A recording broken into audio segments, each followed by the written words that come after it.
And on today's show, how to identify job and life stressors inherent in advisors. Part 1 of this week's series, The Psychology of the Smart Advisor, with personal performance expert and money psychologist, Dr. Jack Singer. Hi everyone, I'm Steve Savant, syndicated financial columnist and contributing author to Backroom Technician in Innsmouth. Let's get down to business. Well, welcome to the show, Dr. Jack. Thanks, Steve. It's great to be here again. It's great, and I haven't seen you in a long time. And Right. If you've never seen Dr. Jack on our show before, you need to go back out to the archives, and you can go ahead and see this, Google it, and you'll see some of the great shows. We had great opportunity. If you haven't ever seen anything with Dr. Jack before, just a little heads up. Dr. Jack's been on ESPN, Fox Sports, Fox News, CNN, The Glenn Beck Show. He's been a psychologist for Olympic players as well as world champions. He's been in the sports area, but now you've migrated over to advisors. Yes.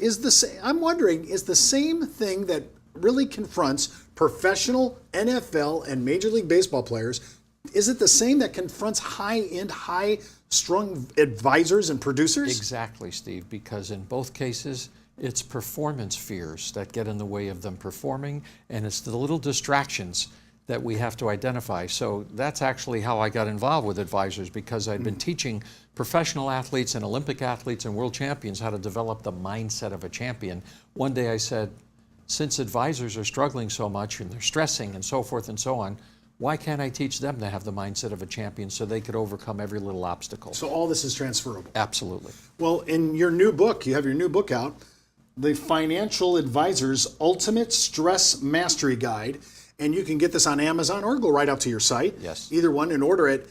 When you wrote this book, this is a true guide. It's a really walk through. It's like your old statement you used to say, have couch will travel. Exactly. This is a guide specifically for advisors on how to deal with every stress that comes down the road. I list on the cover that there are 77 prescriptions here, but there's actually many more because many of them are multiple within them. But every possible stressor that could come down the pike, I've given examples of what to do to overcome them. Well, when I think about some of the things that are stressors, the first thing comes, I got to find new clients. Right. Talk about prospecting. I mean, it seems like we're always trying to Right. find out, how can I make a new prospect? How Right. can I get in touch with them? Right. Well, what happens with a lot of people when they're faced with prospecting, I'll give you an example of an advisor who I was coaching who said, you know, he tried to find ways to avoid prospecting because he was afraid that he would be disregarded by potential clients, and he took that very personally. And then he was feeling a lot of pressure from his wife, who was making him feel like a jerk because he wasn't getting more business. So the whole thing was forcing him to consider even getting out of the business. So we talked about how to get in touch with the fears you have, the fear of failure, even though it's not really failure if a prospect says, I'm not interested, but how to get in touch with those fears. This is the psychology of what gets in the way of outstanding performance. When I'm thinking about prospecting, I think about competition. How can I actually look different or differentiate myself against my competition? Competition's a big stressor.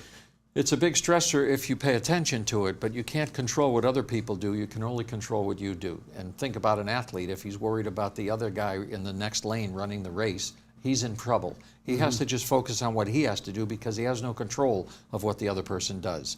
But the deal with competition is that you're always comparing yourself, even within the same office. Sometimes they put boards up and who's made the quotas and things like that. So you're worried about looking bad in the eyes of the boss and things like that. These are all unfortunate distractions. Now, there's a lot of demanding managers, aren't there? Yes. And you talk about this in your book. Yes. And this is a stressor, in some places, very big stress. It's a big stressor. They're demanding. They don't treat the advisors as individuals. They treat them all as the same as a group, and why aren't you doing as well as the other? Of course, this happens everywhere. Car dealerships, I mean, the same kind of thing. Anytime you're involved in high-powered sales is what this really is. And the way to differentiate yourself, because that was a wonderful thing you just asked me about, how to differentiate yourself, and I didn't really answer it, but the way to differentiate yourself, Steve, is to learn what I call active listening skills, and I have a chapter on that in the book. Because your PowerPoint of persuasion with a new client is the first 7 seconds. Wait a minute, you have 7 seconds. You have 7 seconds. After that, you're a mediocre guy like everybody else in terms of trying to convince them to go with you. And your antidote for this 7 seconds, or your remedy, is this active listening. Active listening, because if you teach yourself to listen instead of trying to compute, well, what am I going to try to sell him? Let's find out for him or her, and the her is a big deal because I have a whole chapter on women too, women investors and so forth, and what advisors should do. But it's a big deal to try to understand the fears and concerns that the prospective client has. Even if you think they're irrational, you shouldn't be commenting on that. You just need to get it first, and that will rivet them to you. What's the real stressor between my work life and my family life? Time. The biggest complaint I get from families of advisors is we never see the guy. We appreciate the fact that our husband or wife, it could be the wife, we appreciate the fact that the advisor is conscientious, is really wanting to earn a nice living for us, but you know what, we'd like to have our dad or our spouse home sometimes too.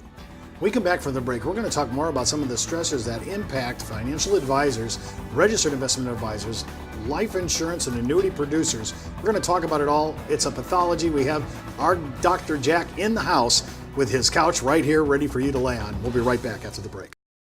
It's not how much money you make for your clients, it's how much money they get to keep, especially in retirement. But retirement income could cause Social Security benefits to be taxed. One tax advantage alternative is life insurance designed as a non-modified endowment contract that can generate tax-free income without taxing Social Security benefits. These contracts offer differing funding options depending upon your client's risk tolerance. For more information on how life insurance can be part of your retirement planning, just email me at steve@downtobusiness.tv. Brought to you by Ash Brokerage, the practice enhancement company. Welcome back to our second segment. Of course, we're with Dr. Jack Singer, formerly the psychologist to all the professional sports with ESPN and some of the places we've talked about, Fox News, Fox Sports, but now he's in our area of our business, really. And really what's really interesting to me is you say all these things you learned with professional athletes are now transferable to our business. Directly. I have a question though. In sports, most of your people that you're dealing with are 40 and under. Yes. With some of the most highest producers, it's really more baby boomer. Any distinctions there? No. Doesn't matter. The psychology is the same. Yeah. You're either going to be a successful mindset person at whatever age or you're not. And so I'm going to teach you how to do it because you're not doing it yet. When I'm looking at family, trying to balance family and my work and my children, and if I'm a little older, my grandchildren, and I'm trying to give equal time, I feel like sometimes we're pulled all over the place. How do we get this under management control? Well, first you have to understand that to become a workaholic, as it is, and be putting all of your waking hours into your work is not in your best interest or your family's best interest. There's not a significant difference between somebody who works, 20 hours a day and somebody who works 16 hours a day or 8 hours a day. The difference is that the one who does all the work is worried that they're going to lose something unless they just keep doing it and doing it. And what they're really going to wind up losing, like one of the cases that I have cited in the book, is you can develop a serious illness and then you're not working at all. So advisors need to understand that they have to work smarter, not harder. Well, when you say that, I'm thinking of how many advisors wear multiple hats in their practice. And they're just taking one off and putting another one on. Right. It's true. Think about when you're genuinely concerned about a client. That means you're concerned as a psychologist to help them with issues they have, a social worker. You may be a family therapist for them because they're telling you, well, there's one child, we don't want to inherit any money, we don't know what to do about that, that child's out of control. You have to be an advisor to all of these things that you don't necessarily have a lot of training in, professional training, but you have a lot of horse sense because you've been down the road before. And this is where your real value comes in, is playing all these roles so that the client or prospective client can really trust that you are genuinely interested in the wealth preservation of their family. I think of some of the other stresses that you've mentioned in your book. I have a fiduciary stress. I have a responsibility, a stewardship. Yeah. But I also have compliance. I have people looking over my shoulder, making sure I'm saluting the flag, being regulatorily compliant. Right. That seems to be, especially for people who are security licensed, that seems to be another layer of stress. It is, but you have to say, there's a phrase now that's overused, but it really makes sense. It is what it is. You can't do anything about it, so you might as well jump on board and do it. You have to deal with compliance issues so that you don't have a problem. And so if you can't do anything about it, you just go with the program. It's like if you can't control something, why waste time worrying about it? You can't control the compliance requirements. They have to be done. So don't spend any energy being upset about it. When you're looking at turning around a sports athlete, he's been very high performance, and all of a sudden he hits a slump. Yes. What's one of the most identifying items way up front that you've seen that are common among these men? Negative thinking. Really? Yes. Here's a formula, Steve, that works for athletes, it works for advisors, works for everybody. Your performance at any time always equals your talent and your motivation minus distractions. So the more distractions, the less your performance will show your real talent. And the biggest distraction is negative thinking. Now, if a person has come from, let's say, I talked to a gentleman of mine, he's a top of the table producer, he's Forum 400 producer, this is a really big guy. He's suffering this year. Yeah. He hit $750,000 last year in total compensation. Yeah. This year he's at $300,000 in late September. Yes. Well, something has gotten in the way. It may have nothing to do with the job. Could be a family issue. It could be he had a health issue. I mean, there's a lot of things that would be called distractions that are getting in the way of your productivity. It's not like, well, he was lucky last year and this is where he really should be. There's no such thing as luck. Luck is preparation meeting opportunity. If I'm trying to come out of negative thinking, yes, where's my exit strategy? Okay, let's say I identify it and I say, that's exactly my problem. Right. How do I get out of it? Okay, the first thing to notice that you have negative thinking is if you use a lot of this term in your thinking to yourself, what if? If you say those two words, the two worst words ever put together in the English language are what if.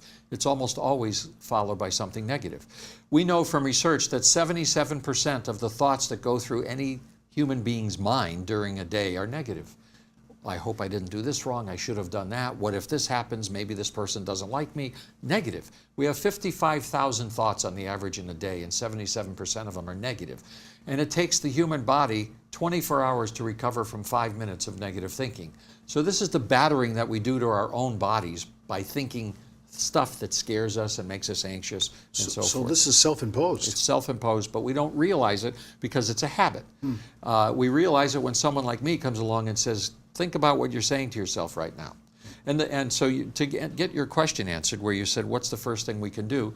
As soon as you're feeling some kind of negative emotion, whether it's anxiety, anger, irritation, depression, sadness, fear, immediately have a little pad of paper and a pencil or pen and write down, what was I thinking right before I recognized that I'm feeling anxious? And if you do that, you'll come up with the thoughts that led to that, and those thoughts are usually distorted thoughts. You can change them, and in my book I teach you how to change them, how to recognize them, what to do about them. Well, that's all the time we have for today's show. Remember, before moving forward with any of the ideas on our show, always consult your tax advisor, legal counsel, or your broker-dealer compliance department. Missed an episode? Just hop out to our video archives. And remember, you could be wiser as an educated advisor. I'm Steve Savant. We'll see you.